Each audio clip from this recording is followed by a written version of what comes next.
Hello and welcome, everyone. I'm Tom Bowley, Chief Market Strategist at EarningsBeats.com. It is a pleasure to be with you again this Thursday. Do want to go over some things, some updated charts from last week. I showed you a number of charts. I want to kind of go through a lot of those similar charts and give you my latest on those. Also, we had a big Fed meeting on Wednesday with the latest policy statement out at 2 p.m. I want to spend some time talking about that. Personally, I think the Fed's made another big mistake. They did not cut rates today, and they didn't guarantee they were going to cut them next time, in September either. So seeing some reactions in the market and some economic reports that are suggesting that we could be in some trouble economically as we head into the next couple of months. And even the Fed itself made a statement or changed its statement to acknowledge that we are seeing some deterioration in the economy. So anyway, got a lot to go over. I'm going to get into all that a little bit later in the show. But first, I want to go over and start with the 6 major indices and the 11 sectors and how they have performed over the last week. So if you look at this, interesting, transports, remember transports hadn't really been doing much for quite a while, been lagging the overall market. All of a sudden, over the last week, this was the best performer of everything that we're looking at here on the schedule or on this chart list. Transports actually gained a little bit more than 4% over the last week or so, followed by the industrials, which makes sense. If transports are doing well, that normally is a good sign for industrials. Then we've got consumer discretionary, which is a little bit more of an aggressive area. Both of those, XLY, XLI, both aggressive areas. But mid caps go down a couple further below, and you'll see IWM, which is small caps. Both of those had nice weeks again, both handily outperforming the Nasdaq 100 and the S&P 500. So that rotation that we've been talking about since the June CPI report came out back on July 11th, that rotation continues, which I think is going to continue for quite a while, maybe all the way through year end, maybe into 2025. But anyway, for now, that remains intact. Down on the bottom, you'll see some of the defensive areas along with technology. Technology had a good day on Wednesday, but if you look at the entire week, the other 4 days were not so good. And technology had a nice gap up on Wednesday, got a nice bounce. So it cut into some of the losses and actually has turned the last week around with a slight gain, a little bit more than 1%. But only healthcare of all the 11 major sectors and 6 of the key indices that I follow, of those 17 charts, 16 were higher. The only one over the last week that was lower, healthcare. We do have a negative divergence on that chart, which I showed you last week. That could be playing a role. But overall, I think the rotation that we've been talking about for the last couple of weeks really has continued to shine through here over the last week as well. Let's take a look at some of these charts. So first, I want to pull up the industrial average, the Dow Jones Industrial Average, because you can see here we had negative divergence. Still got the negative divergence. We went up a little bit. I didn't redraw these lines, but you can see the negative divergence still in play, which means I think some of the gains going forward might be a little difficult. I believe this is going to be an index that outperforms the S&P 500 and probably the Nasdaq as well, probably into October, and then we'll see what happens in the fourth quarter. But my expectation is I wouldn't be surprised to see the Dow outperform both of those other major indices through year end. Looking at the S&P 500, we did have a reversing candle on this weekly chart a couple weeks ago with a negative divergence. I think that's a problem. Short term, heading back down toward that 20-week moving average. We almost got there each of the last 2 weeks before reversing back to the upside. So all in all, not bad action on the S&P 500. Although today, if we're just looking at the daily chart on the S&P 500, it was nice to see the S&P 500 up 85 points, but 68 of those points came at the opening bell. That was a gap up. So the S&P 500 actually only went up another 17 points the entire day. So a lot of the strength that we saw really was an opening gap followed by just a little bit of strength during the trading day. That's completely different than the S&P opening flat from the prior day and then being bought all day long. So we didn't exactly get that bullish move where we're seeing that buying all day long, but hey, up is up. And with all the pain that we've been suffering here of late, let's take what we can get. But overall in the charts, that doesn't really paint a very bullish picture for me. Next up, NVX. Again, here is that weekly negative divergence. Prices going up, that weekly PPO negative. We've come back down. We've tested pretty close to the breakout level that we saw in the NDX and also the 20-week moving average. The problem is these negative divergences a lot of times will result in a move all the way down to the 50-week moving average, and that's what I'm worried about as we go forward. For now, we hold the 20-week EMA. Next up, these are two sentiment charts that I've been showing here. I certainly showed you last Thursday. I wanted to show you again. So when we got down on the equity-only put-call ratio, the 5-day moving average, when that hit 0.54, it literally came at a market top. And if you look back historically, when we hit that 5-day moving average at 0.54 or lower, or even maybe 0.55, I think I've shown a number of these at 0.55 as well. But you'll see that most of the time when retail traders get really bullish in terms of options and are buying a lot of call options, equity options, these this a lot of times will mark a top, which we've seen. I mean, go back and you can look at the history. But now we bounced on this 5-day moving average, and it's not usually until we get to at least 0.75 that we mark bottoms. And right now we're at 0.71 on the 5-day moving average, and we'll see whether or not whether or not that holds at that level, whether we move up. But by the time you reach 0.8 or especially 0.85, that's when a lot of times on selling we will see a bottom form. So just keep this chart in mind in case the selling resumes, to perhaps give us a signal, a clue as to when we might see the next bounce. The last one I wanted to show here in terms of sentiment was the VIX. Remember, we had that positive correlation that formed about, I don't know, maybe 2-3 weeks ago. And usually that's a sign of a market reversal. And of course, we had been going higher. And of course, what did we do? We reversed back to the downside. But look at the correlation now. We're all the way back down in that normal area from minus 0.75 to minus 1.0. So at this point, the VIX isn't telling us anything. It's not giving us any kind of a signal. We did peak a little bit lower than what we've peaked over the last 5 or 6 times that we've had a big pop in the volatility index. So we're pulling back now, which I think gives the market a chance to rebound for a period of time. I would not be surprised, though, to see this VIX move back up toward 20, if not later this week or next week, later in this quarter. So I don't think we're out of the woods. I think if anything, maybe we'll get a little bit of a temporary bounce. Talked about that, next, few days to maybe 2 weeks. I think that's going to be our best opportunity to bounce and kind of, try to get ourselves back on track a little bit. But I think beyond that, I really believe the stock market's going lower. And we'll continue to monitor this each week. All right, looking at the sectors, the XLK, and I'm going to come back to this a little bit later and show you the daily chart, which is really even more damning than this weekly chart I'm showing you. But the XLK, lower PPO readings, weekly PPO readings, and also higher price action. So the negative divergence is pretty clear here. We've gone back down, and notice the breakout on the XLK that we saw back in May came at about the 210 level. And since then, we've been holding 210. Well, today we got down, or this week we got down as low as 208, but today's rebound, we were back up to 218. So we are still continuing to hold not only that price support, but also the rising 20-week moving average. When that goes, I think we could see an acceleration of selling. So watch this moving average closely.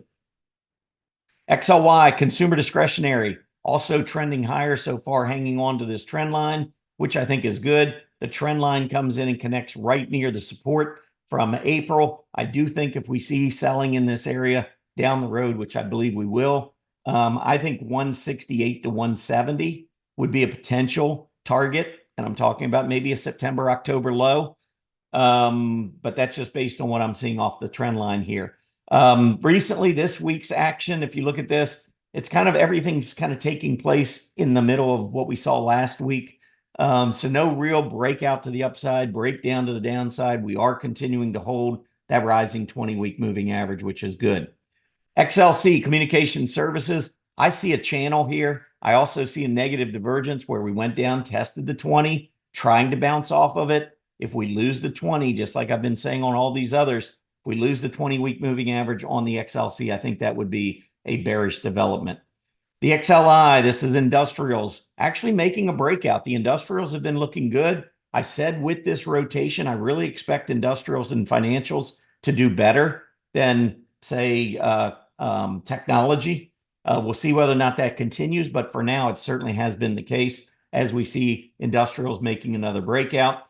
Financials also breaking to new highs. I've circled on both these charts, XLI and the XLF.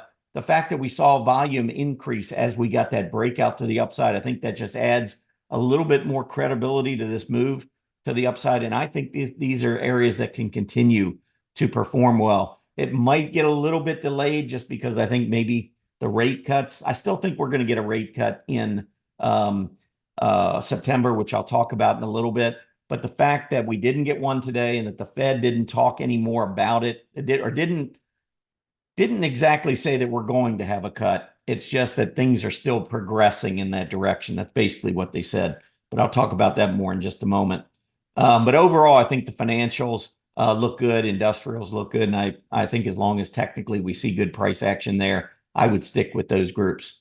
The healthcare group, this was the only sector that went down over the past week. There's that negative divergence. And you can see we're still in an uptrend. We've still broken out. I don't think there's anything horrible here with healthcare. But if the market pulls back, I really wouldn't be surprised to see the XLV maybe move back down, test that rising 20-week moving average, and we'll go from there.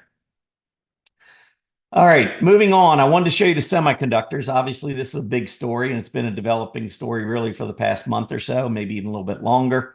After topping the Dow Jones US Semiconductor Index, topping at the 21,000 level, I believed we could have a quick move back down to 16,500 to 17,000. Well, this week's low was 16,441. We closed back up at 18,208. So we got a nice test of key short-term support, which is, you can kind of see here on this chart. And then we bounced. Nice hammer so far for this weekly candlestick, although the week's not over. We got 2 more days. So can't really count on that candlestick just yet. Things could turn a lot in 2 more days. But at least for now, we're holding on to that rising 20-week moving average. And as far as I'm concerned, that is a good thing. Internet stocks, another very aggressive group, did go down and close below the 20-week last week. We've had a little bit of a bounce this week. We're back up above it. But I'm still not really liking what I'm seeing on this chart. I don't think we've seen the bottom in internet stocks just yet.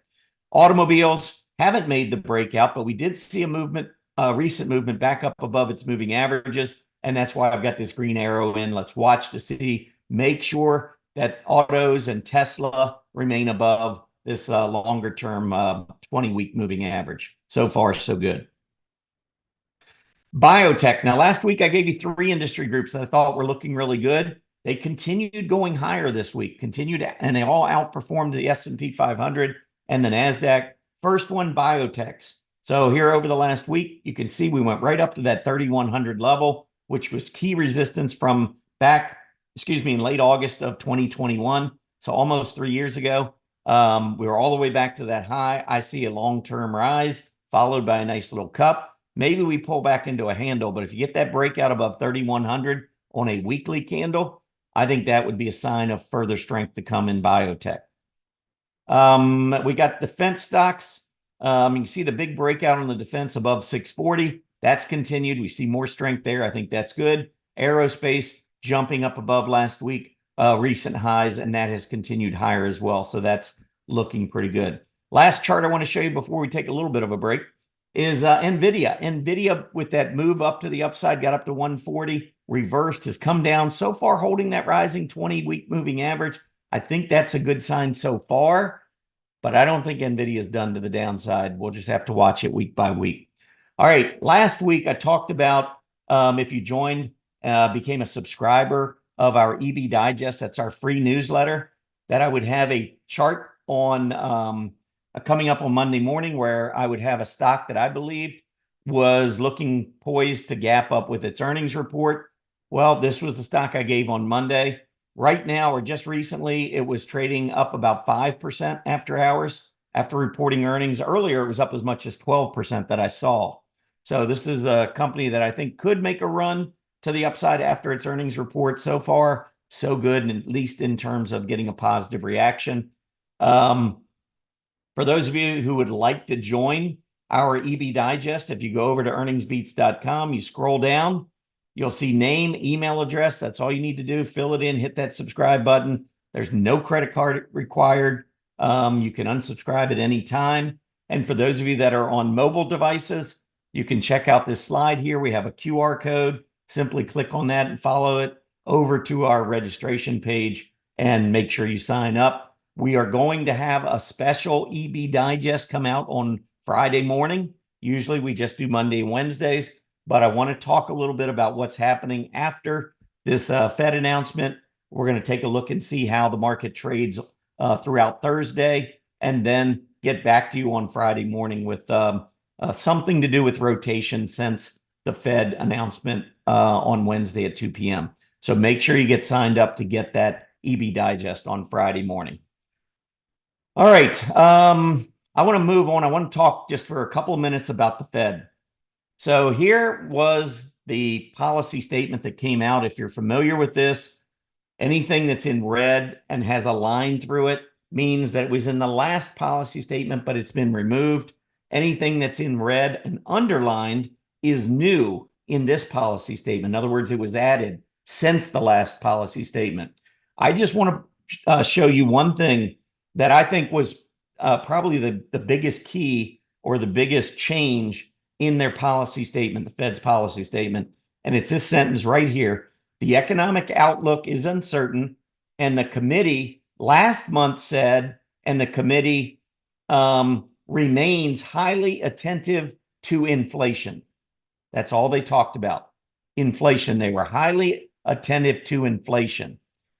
Now, they made a wording change here, and they said, this is how it reads now. The economic outlook is uncertain, and the committee is attentive to risks to both sides of its dual mandate. Inflation is one, which is price stability, and the other is maximization of jobs, which is the economy. So now all of a sudden, they're not just talking about inflation risks. They have now come out and said in writing that they're concerned about the economy.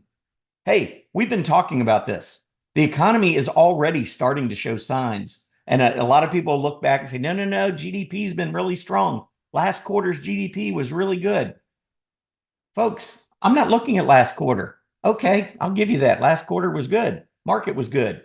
What I'm seeing now, and the deterioration that we're seeing in a lot of these growth stocks, in my opinion, is because of some of the economic foundation cracks that have begun to appear. Let me show you two charts. This is the initial jobless claims. In the past, when we move to about a 2-year high in initial jobless claims and we break out, stock market gets hit. That was 2000 into 2001. How about 2007 into 2008? Did it again. Big drop in the market. Now, this was the pandemic, which, kind of a one-off kind of a situation, but still, when we broke to a 2-year high, we got hit to the downside.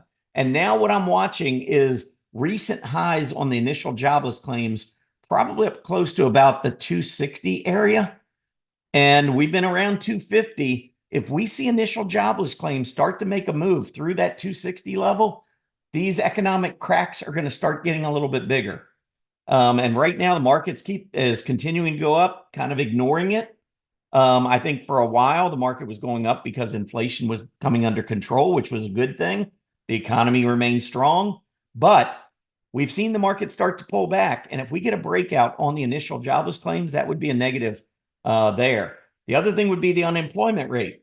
The unemployment rate, when it's going down, good for the stock market. When it's going up, not good for the stock market.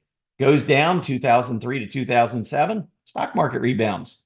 Goes up 2007 to 2009, market goes down. 2009 and 10, a lengthy decade-long decline in the unemployment rate, a decade-long climb in the S&P 500. Then the unemployment rate rises with the pandemic. We get the big drop.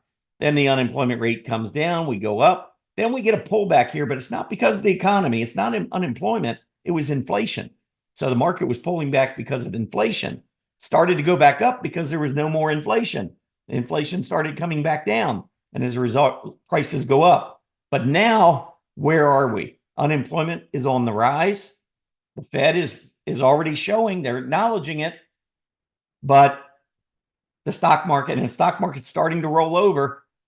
Watch the unemployment rate on Friday. Right now, we're expecting it to remain the same at 4.1%, same as it was the prior month. Of course, I'm going to be watching non-farm payrolls as well. But unemployment rate, if it continues to tick up, that would not be a good sign for the economy going forward, and in turn, probably would continue to take down many of the growth stocks. So be careful and watch that. Last chart I'll show you is the XLK. It was just an absolute beautiful, this is a daily chart, by the way, topping pattern. We go in, put in our last significant high, left shoulder, everything looked good, PPO. The next high, negative divergence, slowing momentum. Then we had a reversing candle with a negative divergence, which if you follow what I teach, that is bad. That's a bad combination. So we got that. We went back down, put in a lower low. So instead of having higher highs and higher lows, we had a higher high and then a lower low. So chart starting to tilt. We put in the neckline, we bounced to the 20-day, put in the right shoulder, and then we've gotten the breakdown. Wednesday's move to the upside was welcome. It was nice to see. Watch 220 to about 223. That's where the moving averages come in. 220 would be just simply a test of the neckline. If we can't get through 223, we could easily roll back over, so be really careful. All right, if you want to follow what we do at EarningsBeats, got a slide again up on the screen for you. That QR code will take you to a landing page, which tells you a lot more about where you can find us and how you can follow us at EarningsBeats. All right, just to conclude, I think we got to be careful here. It's nice to see the market bounce month end. Typically, the market does well month end and into the beginning of the following month. Maybe we'll get a little bit more short-term movement to the upside. But watch these moving averages and watch the news coming out on Friday with non-farm payrolls. If we start to roll back over again, just remember this conversation, because I do think eventually the market is going to go lower. We're going to see some lower lows over the next couple months. Anyway, have a great rest of your day, everyone. Enjoy your upcoming weekend. Be safe out there, and I'll be back next week. Happy trading.